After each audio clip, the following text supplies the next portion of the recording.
How did it come about that Congress deregulated Wall Street so they could basically do anything they want? How does it happen that over a year after the crisis, Congress has not yet acted in a forceful way to go forward with real financial reform?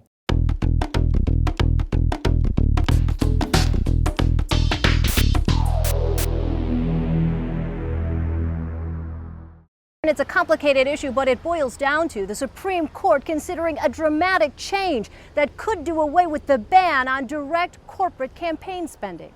A lot of people in my own state of Vermont and around the country ask me, what really goes on in Washington? Why do certain pieces of legislation get passed, other pieces of legislation not get onto the floor?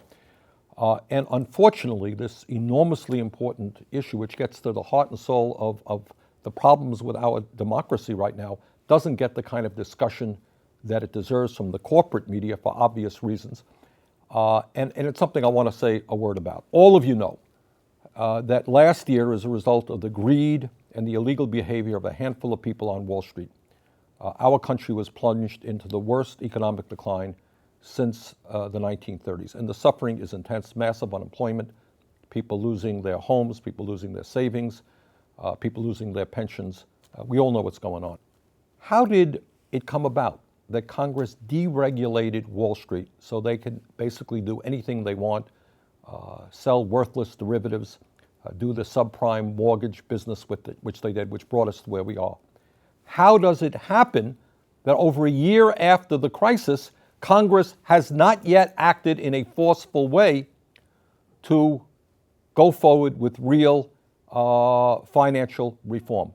Might it have something, my friends, with the fact that over the last 10 years, the financial interests on Wall Street have spent over $5 billion, yes, $5 billion on campaign contributions and lobbying activities. $5 billion. Well, you ask, let's get off of Wall Street. What about prescription drugs?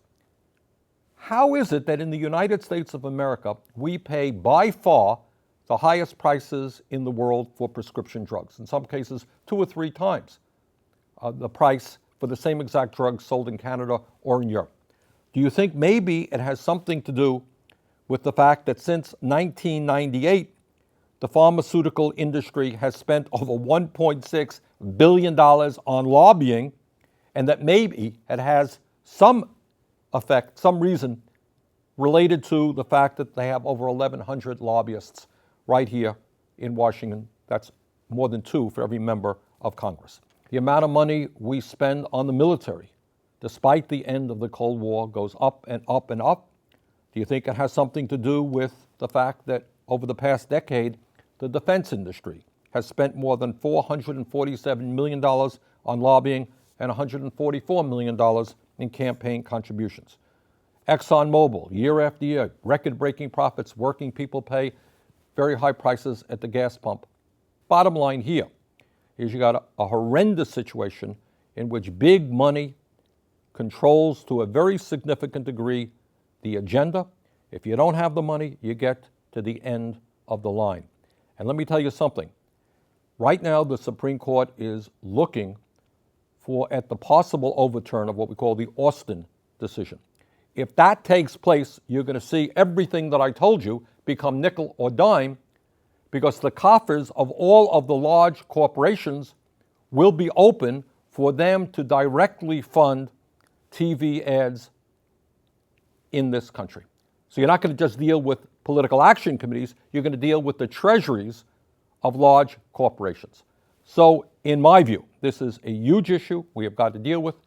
The answer, of course, is public funding of elections. We've begun to see some good things at the statewide level. But if you're concerned about public policy in general in this country, healthcare, the environment, whatever it may be, we've got to pay attention about the power of big money in terms of their campaign contributions and their lobbying activities.